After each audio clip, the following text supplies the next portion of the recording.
Sara dwi a dwi yn ffeinal y llais yn tîm Bryn. Hollol gobsmacked. Ni a Meg oedd yn yr un grŵp a fi just yn absolutely amazing. A o'n i'n hollol sioct pam nath Bryn ddeud Sara. A dwi dal yn gwylio fo.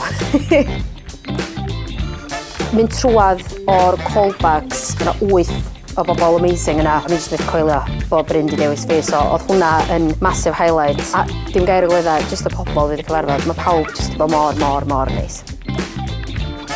Oedd yr holl beth yn nerve-wracking, ond dwi'n meddwl na'r peth mwyaf nerve-wracking oedd jyst y eiliad cyntaf pan nes I dechrau canu o flaen y judges. A wedyn nathon ni gyd jyst troi one by one ac o'n I fatha, oh my god. Methu coelio bod fi'n canu o flaen nhw a Syr Bryn Terfel. Mae'r holl beth bod yn awesome ond very nerve-wracking. O'n I ddim yn disgwyl I mi yn hyffordd o'r troi rownd. Oedd y dewis yn ofnadwy o anodd, ond yn y diwedd nes I jyst mynd efo nghalon a rhaid yn mynd am Bryn, y voice himself, so.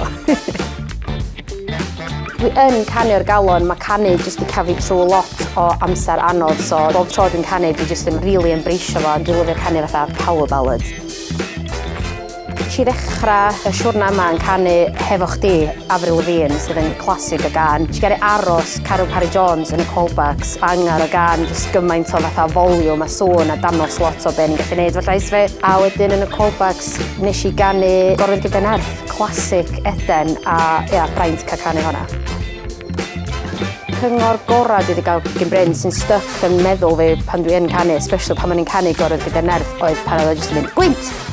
Ti'n goro cymryd gwynt, jyst camu lawr a cymryd gwynt, dwi'n meddwl oedd un o'r pethau gorau. Mae wedi dysgu iddo fi, a jyst peid cael llygyd fi pan dwi'n canu, a jyst cael bach o guts.